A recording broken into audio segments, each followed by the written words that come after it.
Assalamualaikum warahmatullahi wabarakatuh. Bismillah, alhamdulillah, wassalatu wassalamu ala rasulillah Sayyidina wa maulana Muhammad ibn Abdullah wa ala alihi wa ashabihi wa man tabi'a hudahu wa sunnatah wattabi'in lahum bi ihsanin ila yaumil qiyamah. Amma ba'du. Kaum muslimin wal muslimat dimanapun anda berada, pertama-tama marilah kita memanjatkan puja dan puji syukur kehadrat Allah atas limpahan hidayah, taufik dan inayahnya kepada kita semua. Alhamdulillah, hingga saat ini kita masih diberikan semangat, masih diberikan sehat, kekuatan untuk mengabdi kepada Allah. Semoga selamanya kita dibimbing dengan hidayah, taufik dan inayahnya. Amin ya rabbal alamin. Salawat dan salam kita pintakan semoga selamanya tercurah kepada baginda Nabi besar Nabi Muhammad SAW, berikut pada keluarganya, para sahabat-sahabatnya, tidak ketinggalan kepada kita semua sebagai umatnya. Amin ya rabbal alamin. Kaum muslimin wal muslimat dimanapun anda berada, kali ini kami akan menyajikan kajian tentang sebuah kitab hadis yang menurut kami kitab ini begitu simpel dan padat, karena kitab ini dikarang oleh pengarangnya dengan sistem abjad, artinya hadis Nabi dikumpulkan kemudian diuraikan berdasarkan abjad. Kitab ini namanya Mukhtar Ahadisan Nabawiyah, yaitu kitab Mukhtarul Ahadisin Nabawiyah karangan Sayyid Ahmad Al-Hashimi. Oleh karena itu kami memandang bahwa ini sangat menarik kalau kita kaji bersama-sama, karena banyak sekali hadis-hadis yang sangat penting untuk kita hafalkan, ya, untuk kita jadikan sandaran di dalam kehidupan ini. Tetapi sebelumnya mari kita membacakan Al-Fatihah kepada baginda Nabi besar Muhammad SAW, juga pengarang dari kitab Mukhtar Ahadisin Nabawiyah ini, supaya kita mendapat keberkahan Allah. Ala hadhihi niyya wa ala kulli niyatin salihah, summa ila hadratil nabiyil mustafa rasulillah sallallahu alaihi wasallam, wa nakhussu khususan ila ruhi Sayyid Ahmad Al-Hashimi. Al-Fatihah. A'udzu billahi minasyaitonir rajim. Bismillahirrahmanirrahim. Alhamdulillahi rabbil alamin arrahmanir rahim maliki yaumiddin. Iyyaka na'budu wa iyyaka nasta'in ihdinas siratal mustaqim siratal ladzina an'amta 'alaihim ghairil maghdubi 'alaihim waladdallin. Rabbighfir lana. Amin. Baiklah kaum muslimin wal muslimat dimanapun anda berada, yang pertama hadis-hadis yang terkumpul dan yang diawali oleh huruf Hamzah. Kita mulai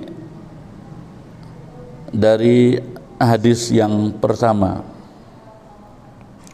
Bismillahirrahmanirrahim.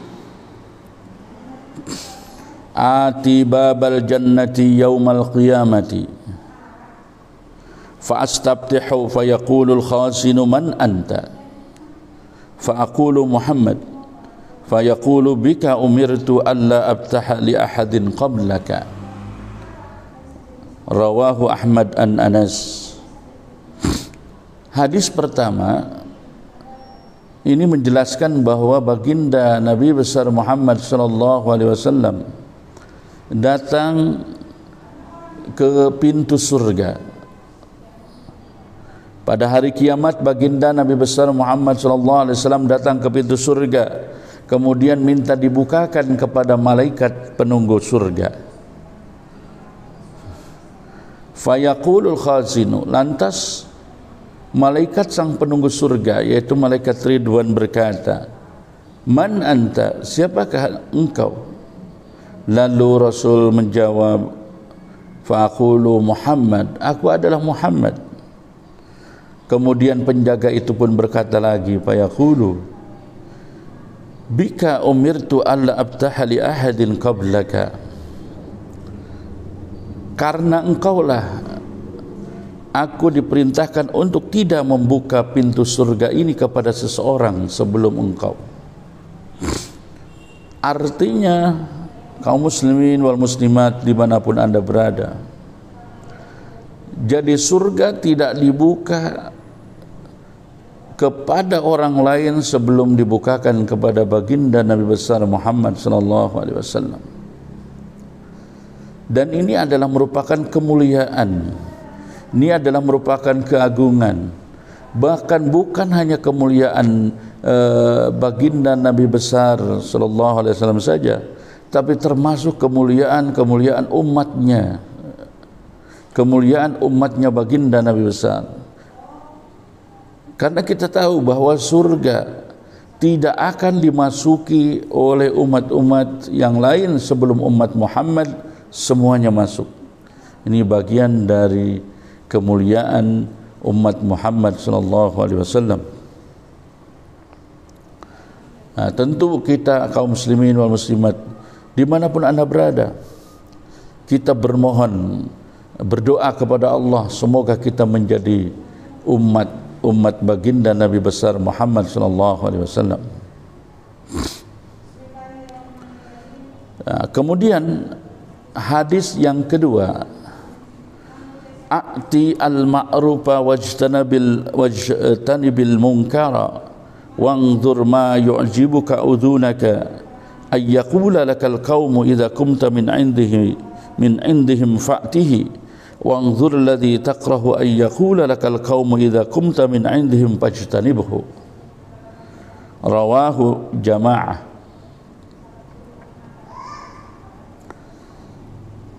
I'til ma'rufa, lakukanlah kebaikan, tinggalkanlah kemungkaran. Kemudian perhatikanlah apa sesuatu yang membuat baik terdengar di telingamu pada saat kaum berkata kepada kamu saat kamu meninggalkan mereka, maka apa yang didengar baik oleh kamu, lakukan itu.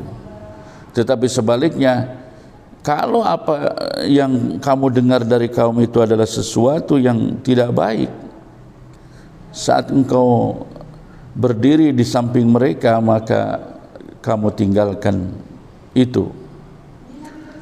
Hadis ini maksudnya adalah apapun yang baik, yang menurut kita baik dari apa yang diucapkan oleh orang lain atau apa yang dilakukan oleh orang lain, maka kita melakukan itu. Tetapi apapun yang menurut kita tidak baik, tidak baik dalam segi ucapan ataupun perbuatan, jangan lakukan itu. Artinya, kalau kita senang dihargai, maka hargailah orang lain. Kalau kita senang mendengar perkataan baik, maka baiklah kita berkata pada orang lain. Kalau kita senang mendapat perlakuan sopan, maka bersopan-sopanlah kepada yang lain. Dan sebaliknya, ketika kita enggak senang diperlakukan tidak baik, jangan sekali-kali kita memperlakukan orang lain tidak baik. Kalau kita tidak senang direndahkan, jangan sekali-kali kita merendahkan orang lain. Kalau kita tidak suka tidak dihargai, maka jangan sekali-kali kita tidak menghargai orang lain. Nah, itu yang dijelaskan di dalam terusan hadis ini. Hadis yang ketiga, afatul ilmi an-nisyanu wa idha'atuhu an tuhaddisa bihi ghairu ahlihi. Rawahu Ibnu Abi Syaibah. Afatul ilmi artinya penyakit ilmu, ya, penyakit ilmu, hamanya ilmu itu adalah nisyan, lupa. Ya, memang siapapun yang namanya manusia tidak akan terlepas daripada nisyan gitu. Terlebih pada saat hal itu menyangkut tentang ilmu, tentang sesuatu yang harus kita kuasai, tentang ilmu. Kita sudah menguasai sebuah ilmu atau kita sudah menguasai sebuah hafalan ilmu, tiba-tiba lupa, itu adalah penyakit, itu adalah bahaya bagi ilmu kita kalau sudah lupa. Nah, kemudian tersia-sianya ilmu itu ketika kita membicarakan ilmu itu kepada orang yang bukan ahli menerimanya. Makanya begini, kaum muslimin wal muslimat dimanapun Anda berada, tidak setiap pertanyaan itu harus dijawab. Kenapa? Karena orang yang alim, orang yang mengerti itu harus melihat siapa yang bertanya itu. Apakah ketika kita menjelaskan apa yang mereka tanyakan itu bermanfaat bagi dirinya atau tidak? Nah, itu harus jadi perhatian. Makanya di dalam kitab tasawuf, di dalam kitab hikam, orang yang selalu menjawab setiap apa yang ditanya itu menunjukkan kebodohan orang tersebut. Kenapa menunjukkan kebodohan orang tersebut? Iya, karena kalau orang pintar itu harus melihat ini orang nanya ngetes atau nanya pengen tahu atau sekedar omdo atau omong doang gitu. Artinya dia ngomong tetapi kalaupun dijelaskan percuma. Nah, itu kalau orang alim, orang yang mengerti betul, itu akan bisa berpikir atau memikirkan hal itu. Dan sebuah kesia-siaan ilmu, ketika kita menjelaskan sebuah ilmu, ternyata ilmu itu diberikan kepada seseorang yang memang belum waktunya gitu. Maka ilmu itu akan menjadi tersia-sia gitu. Ya, dengan ini para ustadz, para dai, para mubaligh, para pendakwah harus berpikir bagaimana atau apa yang akan disampaikan kepada audien, apa yang akan disampaikan kepada mustami'in, itu harus yang sesuai dengan kemampuan mereka. Ya, harus biqadri uqulihim, sesuai ukuran dari akal mereka. Nah, itu bagi orang-orang yang mengerti tentang ini. Yang berikutnya, saudara-saudaraku, hadis yang keempat, afatud dini salasatun, faqihun fajirun, wa imamun jairun, wa mujtahidun jahilun. Kita bicara tentang penyakit agama. Penyakit agama atau sesuatu yang berbahaya bagi agama. Itu ketika satu ada faqihun fajirun, ada orang ahli hukum, faqihun itu. Ada orang yang ahli hukum tapi fajir, orangnya suka berbuat dosa. Ini bisa berbahaya. Kenapa? Karena hukum-hukum yang dapat dia keluarkan bisa saja dibeli oleh orang. Bisa saja hukum-hukum itu tidak sesuai dengan hukum yang semestinya. Sebagaimana banyaknya orang yang dihukum, ya, mereka yang dihukum ternyata orang-orang yang memang ahli hukum. Ketika ada orang ahli hukum suka berbuat yang tidak baik, bahkan suka berbuat dosa besar, ini sesuatu yang sangat berbahaya bagi agama Islam. Maka ketika ada seorang faqihun ahli fikih fajirun, itu betul-betul harus diwaspadai supaya tidak merugikan agama Islam itu sendiri. Yang kedua, yang dianggap bahaya bagi agama adalah imamun jairun, imam yang zalim, pemimpin yang zalim. Bagaimanapun kita tahu, ya, bahwa kepemimpinan itu memiliki kekuatan yang luar biasa. Artinya seorang pemimpin dapat saja membuat kebijakan-kebijakan untuk yang dipimpinnya. Dan saat para pemimpin itu jair, saat pemimpin itu adalah orang yang suka berbuat dosa, saat pemimpin itu zalim, maka apapun yang menjadi kebijakan dirinya itu akan sangat merugikan bagi rakyatnya. Oleh karena itu, pada saat kita memiliki imamun jairun, pemimpin yang tidak peduli tentang ketentuan-ketentuan agama, apakah ini baik atau tidak untuk rakyatnya, maslahat atau tidak untuk rakyatnya, pemimpin yang seperti ini adalah pemimpin yang sangat-sangat berbahaya. Karena seharusnya kebijakan-kebijakan pemimpin harus bertumpu kepada kemaslahatan rakyat. Tasarruful imam manutun bil maslahah, itu harusnya kebijakan-kebijakan seorang pemimpin, ketentuan-ketentuan seorang pemimpin harus berpijak kepada kemaslahatan rakyatnya. Kemudian yang ketiga yang dianggap berbahaya atau penyakit agama, musibah agama adalah mujtahidun jahilun. Mujtahid, ya, orang yang melakukan ijtihad. Orang yang melakukan ijtihad, orang yang mengeluarkan hukum agama, ya. Nah, ketika ada seseorang yang mengaku dia sudah menjadi level mujtahid, tetapi kenyataannya jahilun, bodoh, maka produknya itu sangat berbahaya bagi agama. Ya.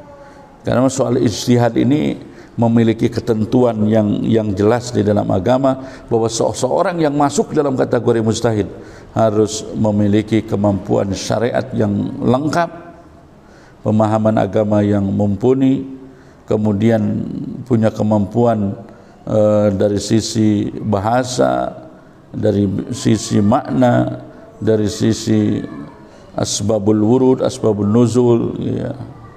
Dari segala aspek, dari segala sisi mereka harus paham, maka boleh baru dianggap sebagai mujtahid yang boleh mengeluarkan produk hukum. Tapi ketika ada mujtahidnya itu bodoh, na'udzubillahi min dzalik, maka itu sebuah musibah di dalam agama. Rawahu Dailami an Ibnu Abbas, hadis itu diriwayatkan Imam Dailami dari Ibnu Abbas. Kemudian hadis berikutnya, ayatul munafiqi salasun, idza haddasa kadzaba wa idza wa'ada khalafa wa idza tumina khana. Rawahu Syaikhan an Nabi Hurairah. Hadis berikutnya adalah tentang tanda-tanda orang munafik. Ini lagi adalah munafik itu seseorang yang sangat berbahaya sekali. Dan untuk kita bisa mencirikan apakah dia munafik atau tidak, lihatlah apakah ketiga ciri ini ada pada dirinya. Kalau ciri-ciri yang tiga ini ada pada dirinya, maka dia adalah orang munafik. Yang pertama, idza haddasa kadzaba, apabila dia berbicara dia senangnya berdusta. Jadi kalau ngomong bohong, kalau berbicara ada sesuatu yang disembunyikan. Ya, kalau dia mengatakan sesuatu kepada orang lain, kecenderungannya banyak dustanya. Wa idza wa'ada akhlafa, ketika berjanji senantiasa menyalahi janji itu, senantiasa melanggarnya. Ya, janji tinggal janji, tetapi dia tidak melakukan janji itu. Nah, itu orang munafik.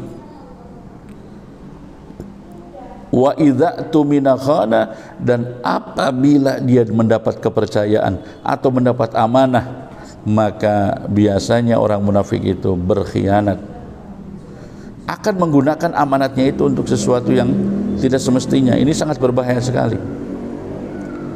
Nah, ketika ada orang yang memiliki 3 ciri itu, maka orang tersebut dinamakan orang munafik. Dan orang munafik itu tempatnya adalah di dasar neraka Jahannam. Innal munafiqina fi darkil asfali minan nar. Ya, bahwa sesungguhnya orang-orang munafik adalah orang-orang yang berada di dasar neraka Jahannam.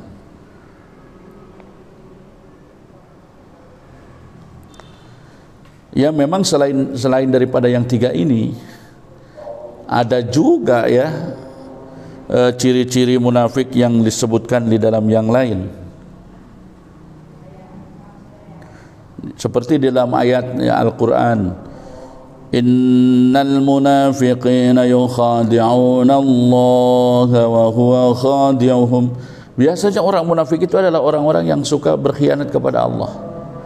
Ya, suka berkhianat kepada Allah. Jangankan kepada orang, kepada Allah saja dia berkhianat. Kepada Allah saja dia berkhianat. Innal munafiqina yukhadi'una Allah wa huwa khadi'uhum. Wa idza qamu ila sholati qamu kusala, ketika diajak salat malas. Yura'una an-nasa, senantiasa pamer, ya, senantiasa pamer dari apa yang dia lakukan, senantiasa ingin dipuji orang. Wala yadhkuruna illallah illa qalila, dan tidak pernah berzikir kepada Allah, sedikit sekali dia menyebutkan asma Allah. Itu adalah orang-orang yang munafik. Kaum muslimin wal muslimat dimanapun anda berada. Kemudian hadis berikutnya, ayatul azzi wa qul alhamdulillahilladzi lam yattakhidh walada wa lam yakun lahu syarikun fil mulki wa lam yakun lahu waliyyun minadh-dhulli wa kabbirhu takbira. Rawahu al-Imam Ahmad. Ayatul azzi, tanda-tanda kemuliaan, yaitu waqul, kamu berkata alhamdulillahilladzi lam yattakhidh walada wa lam yakun lahu syarikun fil mulki wa lam yakun lahu waliyyun minadh-dhulli wa kabbirhu takbira. Jadi bacaan ini, yaitu alhamdulillahilladzi lam yattakhidh walada dan seterusnya sampai akhir, adalah bacaan yang akan menimbulkan kemuliaan bagi orang yang membacanya, akan menambah kewibawaan dan akan menambah keagungan bagi orang yang membacanya. Kemudian hadis yang berikutnya, ibtagur rif'ata indallah tahlumu amman jahila alaika wa tu'ti man haramaka. Kata Rasulullah, carilah kalian ketinggian derajat di sisi Allah. Carilah oleh kalian ketinggian derajat di sisi Allah dengan cara tahlumu amman jahila alaika, kamu memaafkan ya, orang-orang yang bodoh, yang berlaku bodoh kepada dirimu. Artinya tindakan-tindakan yang dilakukan oleh orang-orang yang bodoh, yang tindakan-tindakan itu menurut agama adalah sesuatu yang tidak dibenarkan, maka kita memaafkan mereka. Itu adalah sebuah tindakan yang bisa mengangkat derajat kita di sisi Allah. Jadi ketinggian derajat, keluhuran maqam di sisi Allah kita bisa dapatkan dengan cara memaafkan orang yang berlaku salah kepada kita, memaklumi orang-orang yang awam, orang-orang yang bodoh yang melakukan sesuatu kepada kita, baik dengan ucapan maupun dengan tindakan. Wa tu'ti man haramaka, dan memberi orang yang tidak memberi kepada kamu. Memang yang namanya manusia punya kecenderungan atau punya sifat berbuat baik ingin dibayar dengan kebaikan, berbuat tidak baik maka akan dibalas dengan balasan yang sama. Itu adalah secara sifat manusia secara umum. Tetapi perlu kaum muslimin wal muslimat ketahui bahwa itu adalah sebetulnya bukan ajaran baginda Nabi besar Muhammad sallallahu alaihi wasallam. Karena ajaran Nabi adalah memaafkan orang-orang yang bersalah kepada engkau, memberi orang-orang yang memutuskan engkau, yang tidak memberi kepada engkau, dan menyambung orang-orang yang memutuskan engkau. Itu adalah ajaran Nabi yang sesungguhnya. Memang ini sangat sulit untuk dilaksanakan ya, karena rata-rata yang namanya manusia itu punya kecenderungan ingin melakukan hal yang sama terhadap orang yang melakukan sesuatu kepada dirinya. Yang baik ingin dibalas dengan kebaikan, yang tidak baik ingin dibalas juga dengan tidak baik. Itu adalah manusiawi sekali. Tapi ketika kita mampu melakukan sesuatu yang luar biasa, memaafkan orang yang bersalah, memberi orang yang tidak memberi, kemudian menyambung orang yang memutuskan, maka kita akan mendapatkan ketinggian derajat dan ketinggian maqam di sisi Allah.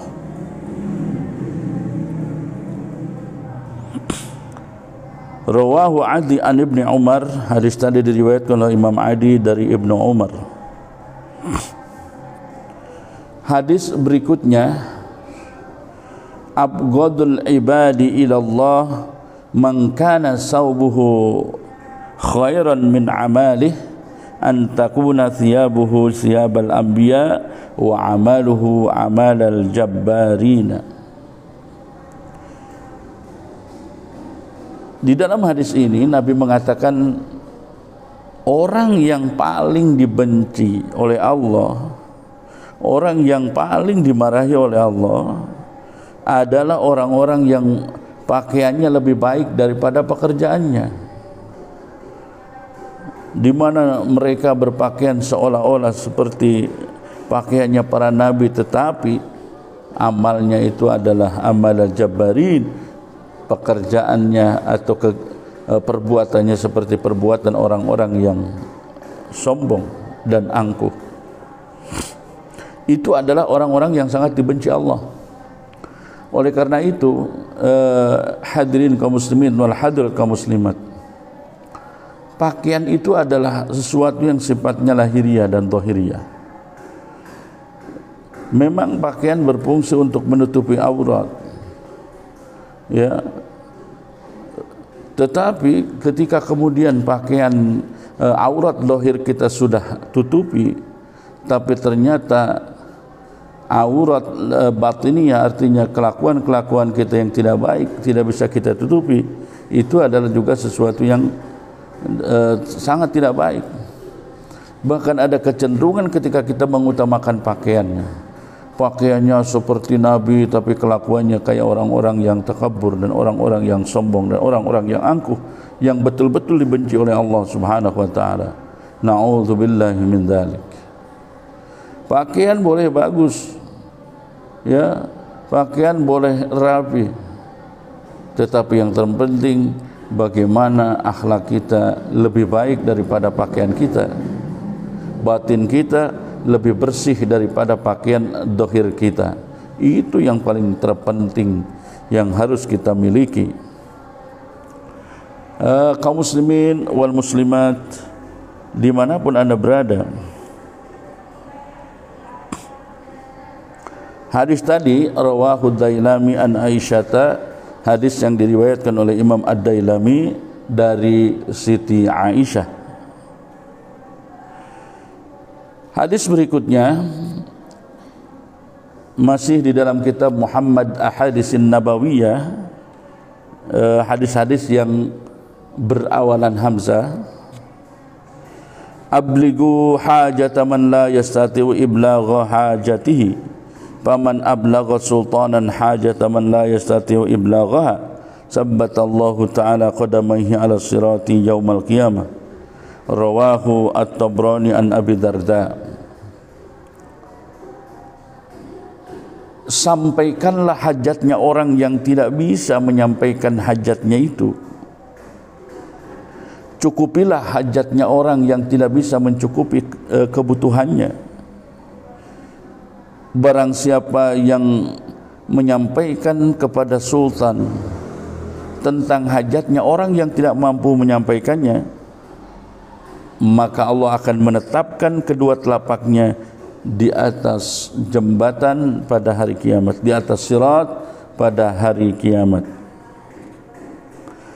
Intinya di sini dalam hadis ini adalah bagaimana cara kita membantu saudara kita yang lain. Karena barang siapa yang membantu kesusahan saudaranya, maka Allah akan membantu kesusahan dia pada hari kiamat. Barang siapa yang mencukupi kebutuhan saudaranya, maka Allah akan cukupkan kebutuhan dia dunia dan akhiratnya. Jadi seorang muslim harus mampu merasakan bagaimana keadaan dan kondisi yang dirasakan oleh orang yang lain. Karena Nabi mengharapkan bahwa al-muslim lil muslim kal bunyanil wahid, orang Islam dengan orang Islam yang lain seperti bangunan yang satu.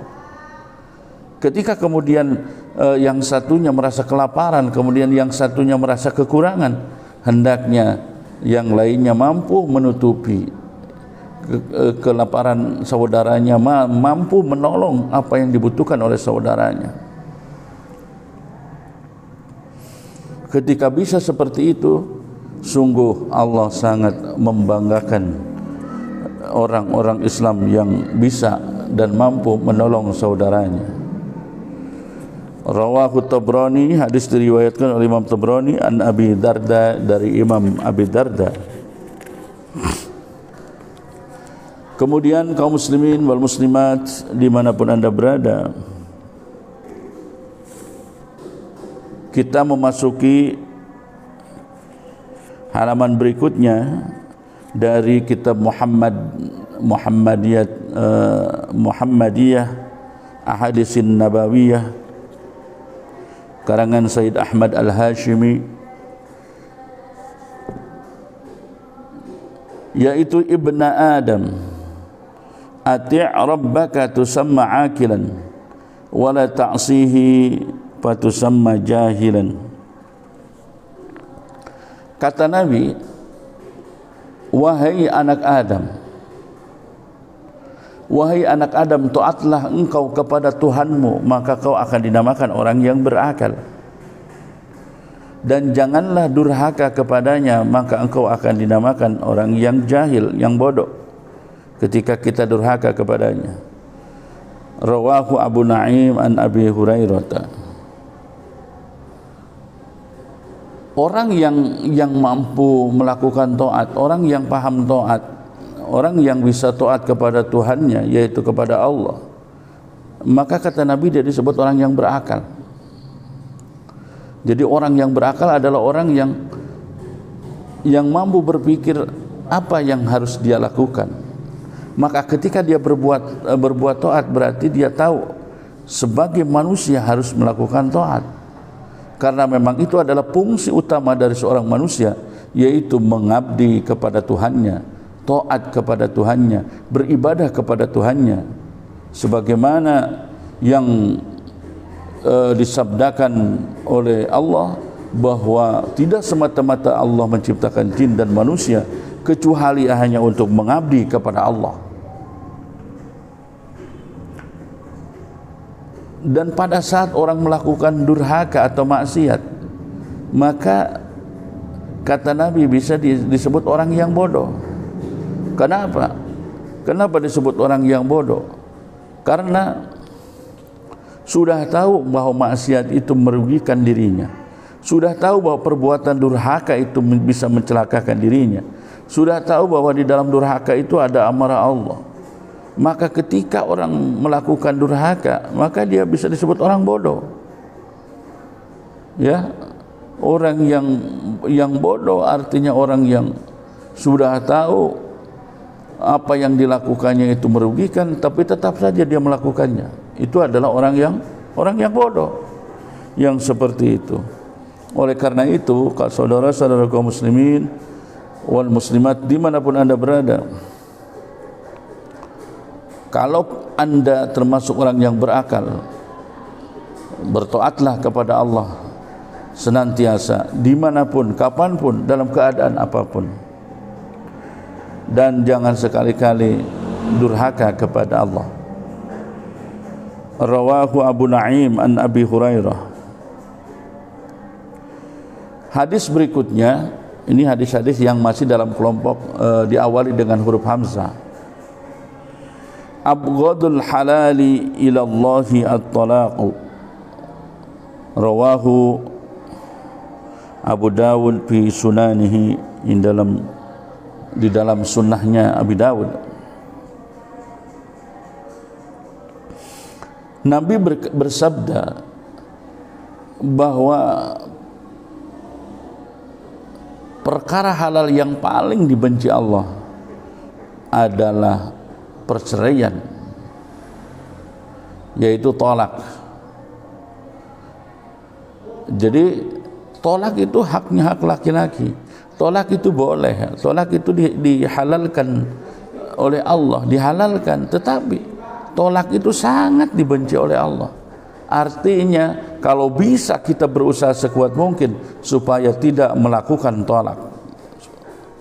Jadi kalau bisa supaya kita tidak melakukan tolak. Memang di dalam kehidupan berumah tangga selalu memiliki problem, selalu memiliki masalah. Kalau di antara kedua suami istri itu tidak memiliki kesadaran akan hal ini, maka ujung-ujungnya akan terjadi perceraian.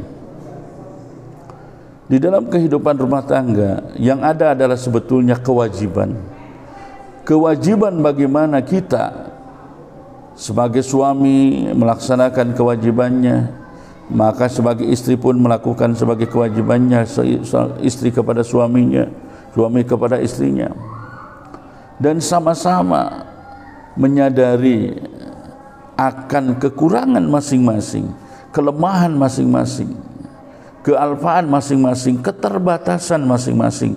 Maka kalau hal demikian dilakukan, yang namanya tolak tidak akan pernah terjadi. Kadang-kadang karena masalah-masalah yang sedikit, kemudian seorang suami tidak tahan untuk mengucapkan kata-kata cerai, kata-kata tolak, ya.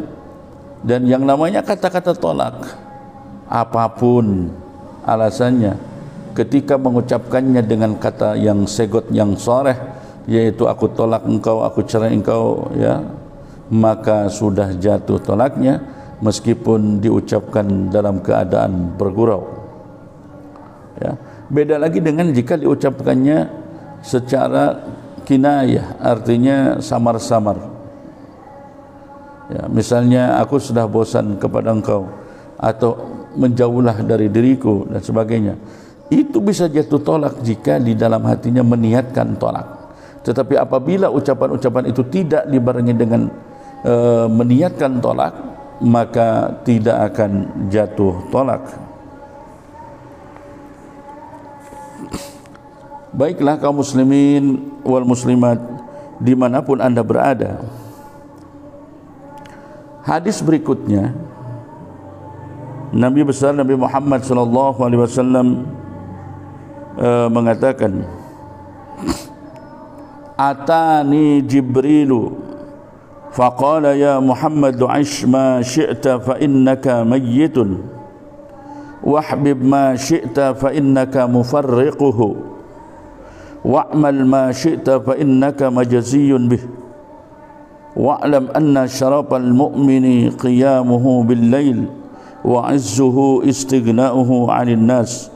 Rawahul Baihaqi an Jabir. Hadis ini sungguh luar biasa kaum muslimin wal muslimat. Ya, coba kita pahami. Kata Nabi, Jibril datang kepada diriku, atani Jibrilu. Jibril datang kepada Nabi. Kemudian Jibril berkata, ya Muhammad, Ishma syi'ta, hiduplah sebagaimana kau inginkan. Tapi fa innaka mayyitun, tapi kamu harus ingat bahwa kamu akan meninggal dunia. Ini sebetulnya bukan hanya kepada Rasulullah khitabnya, kepada kita semua. Kalau dibahasakan dengan bahasa sekarang mungkin begini kaum muslimin, silakan kamu hidup seperti apapun yang kamu inginkan, tapi ingat, fa innaka mayyitun, kamu akan meninggal. Lalu apa hubungannya dengan meninggal? Ya tentu saja hubungannya kalau kita melakukan apapun yang kita lakukan di dunia ini, maka setelah kematian apapun yang kita lakukan akan dipertanggungjawabkan di hadapan Allah. Jadi sebetulnya Allah dan Rasulnya tidak memaksa, silakan saja. Kalau kamu tidak mau ibadah ya silakan. Kalau kamu mau mengerjakan dosa-dosa besar silakan. Kalau kamu mau melakukan hal-hal yang dilarang oleh Allah silakan. Tapi kamu harus ingat, fa innaka mayyitun, kamu akan meninggal dunia. Dan ketika kamu akan meninggal dunia, apa yang terjadi? Kamu harus mempertanggungjawabkan apa yang kamu lakukan tadi itu. Nah, orang yang berakal kembali harus berpikir, kalau perbuatan yang kita lakukan itu harus dipertanggungjawabkan, maka tentu apa yang kita lakukan ini harus perbuatan-perbuatan yang memang disetujui dan diridhoi oleh Allah Subhanahu wa taala. Jadi tidak sembarang, misalnya karena kita hobinya berbuat yang tidak baik, lantas kita dengan seenaknya melakukan. Ada orang yang minum minuman keras, ada yang ngobat, ada yang melakukan zina atau judi, ya, mencuri. Kata Nabi, silakan saja, isma syi'ta, tapi ingat kamu, wa innaka mayyitun bih, kamu akan ditanyakan, kenapa kamu mencuri, kenapa kamu zina, kenapa kamu korupsi, kenapa kamu mencuri, kenapa kamu melakukan dusta, kenapa kamu begini. Nah, pertanyaan itu siapkah atau bisakah kalian jawab? Nah, oleh karena itu maka apa yang dijelaskan Nabi, silakan kamu hidup itu seenaknya kamu, tetapi ingat kamu akan mati. Ini seolah-olah menjadi peringatan, seolah-olah menjadi pengingat bagi kita bahwa hidup tidak bisa seenaknya, karena semuanya akan dipertanggungjawabkan nanti di akhirat. Kemudian Jibril pun mengatakan, wahbib masyita fa innaka mufariquhu. Kata Jibril kepada Nabi, ya Nabi, senangi apa yang kamu senangi, tapi ingat kamu akan meninggalkannya. Siapa bilang orang dilarang menyenangi mobil?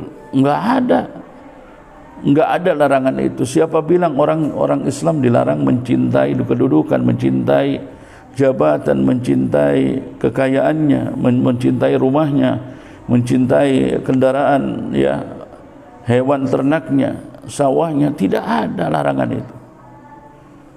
Di sini Jibril pun kepada Nabi menjelaskan, silakan kalian itu senang, tapi ingat apa yang kamu senangi itu akan ditinggalkan. Ketika apa yang kita senangi itu akan ditinggalkan, artinya tidak dibawa mati. Kenapa kita harus repot-repot untuk mengumpulkan sesuatu yang akan kita tinggalkan? Ya, kenapa kita pusing-pusing sampai berdingin-dingin, berhujan-hujan mengejar sesuatu yang tidak akan bisa kita bawa? Ya, Artinya di sini begini, bukan berarti kita tidak boleh, tetapi apa yang harus kita miliki, apa yang kita kejar itu, jadikan hal-hal seperti itu untuk bekal kita beribadah kepada Allah. Jadikan apa yang kita miliki itu sesuatu yang bisa kita bawa nanti pada saat kita mati. Artinya apa? Menjadi amal kebaikan. Kita punya kekayaan, ya, infakkan sebagian kekayaan itu untuk ibadah kepada Allah. Nah, dari kekayaan itu ada sesuatu yang bisa kita bawa nanti pada saat kita meninggal dunia. Jadi prinsipnya kata orang pintar itu, jangan terlalu banyak mengumpulkan sesuatu yang akan ditinggalkan, tapi perbanyaklah mengumpulkan sesuatu yang bisa Anda bawa ke akhirat nanti. Artinya apa yang kita miliki ini jadikan sarana untuk bisa beribadah kepada Allah. Itu cara berpikir orang yang berakal.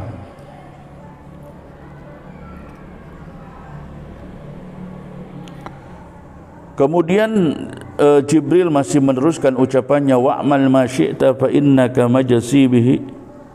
Lakukan apa yang kamu mau, lakukan, tapi ingat kamu akan dipinta pertanggungjawaban, kamu akan dibalas. Misalnya kita ingin melakukan sesuatu yang dilarang Allah, lantas kita ternyata maksa, ya silakan, tapi ingat kamu akan dibalas oleh Allah. Kamu harus mempertanggungjawabkan apa yang dilakukan oleh kamu. Dan disitulah masalahnya. Kalau kita dibebaskan melakukan sesuatu, lantas tidak ada pertanggungjawaban, ya silakan dengan bebas kita melakukan apapun. Tetapi karena kita harus mempertanggungjawabkan apa yang kita lakukan, maka yang terjadi adalah hati-hatilah apa yang kita lakukan ini supaya tidak memberatkan kepada kita.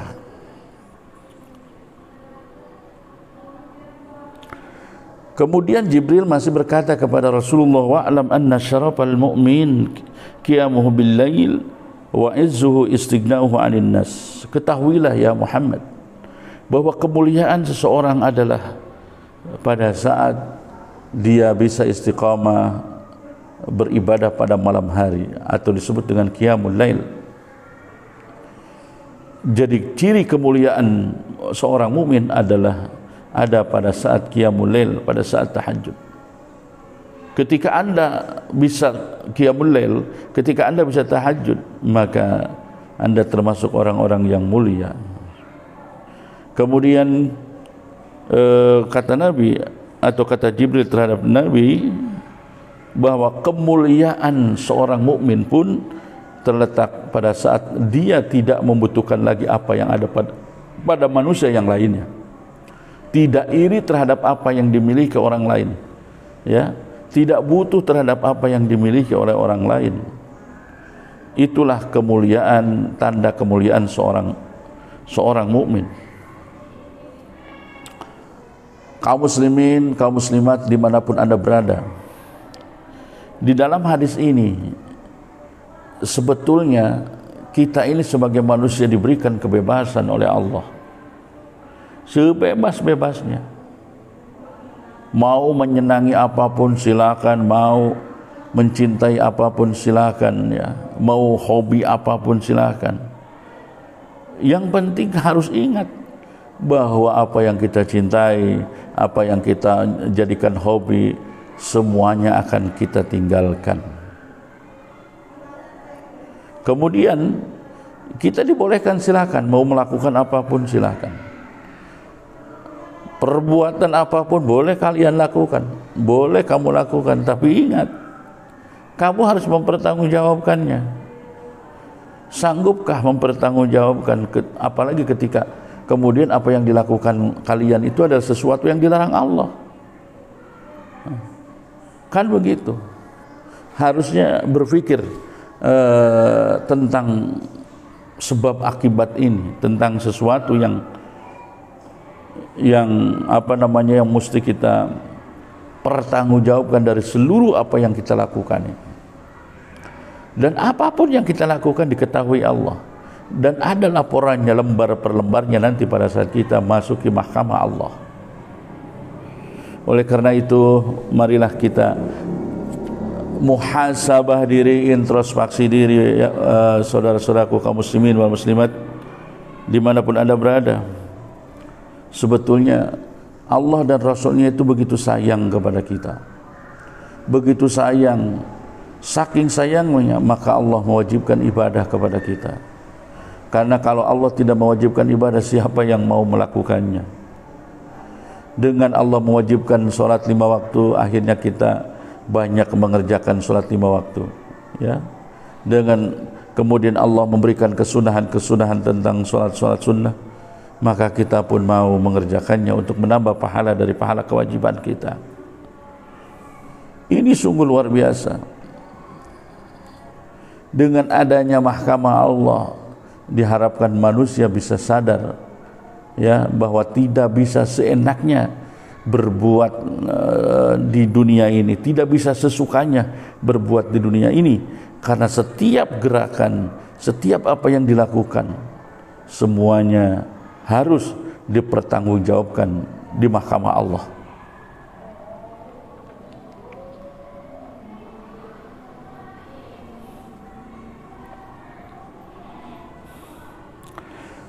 Kaum muslimin wal muslimat dimanapun Anda berada, hadis berikutnya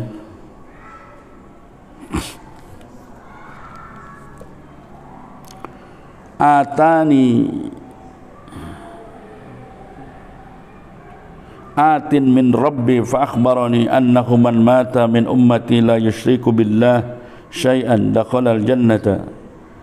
Qala faqultu wa in zana wa in saraqa. Qala wa in zana wa in saraqa.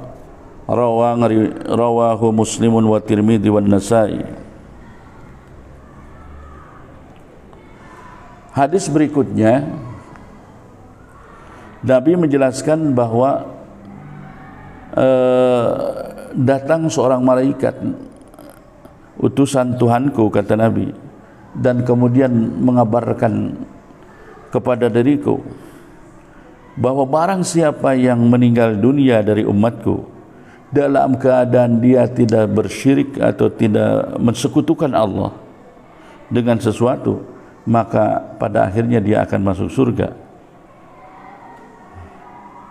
Rasul kemudian berkata, faqultu wa in zana wa in saraqa. Meskipun dia pernah zina, pernah mencuri. Kemudian orang tadi menjawab, wa in zana wa in saraqa. Artinya begini, saudara-saudaraku, kaum muslimin wal muslimat dimanapun Anda berada,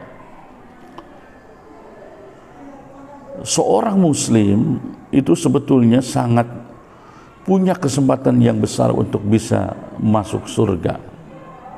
Syaratnya cuma satu, bagaimana caranya dia meninggal tidak dalam keadaan syirik, yaitu mensekutukan Allah.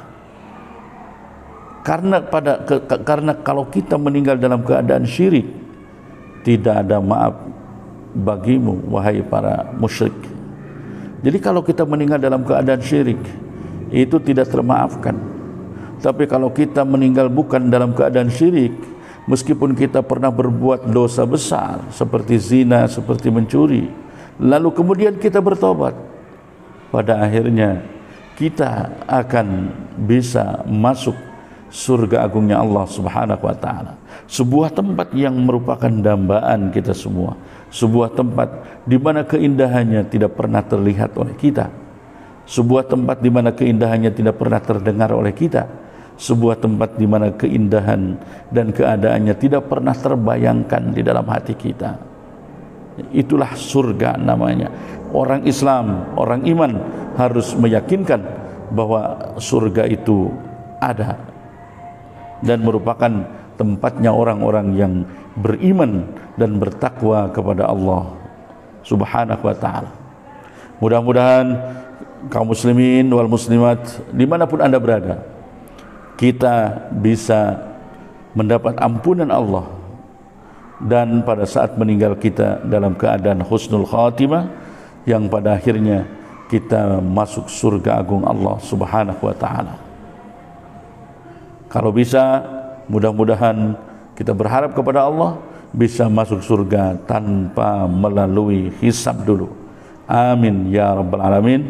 Sekian pengajian kita Mukhtar Ahadits Nabawiyah, nanti akan disambung pada waktu yang akan datang. Semoga ada manfaatnya. Kesalahan dari saya, kebenaran dari Allah Subhanahu wa taala. Wallahu alam. Wallahu muwaffiq ila aqwamit thoriq. Assalamualaikum warahmatullahi wabarakatuh.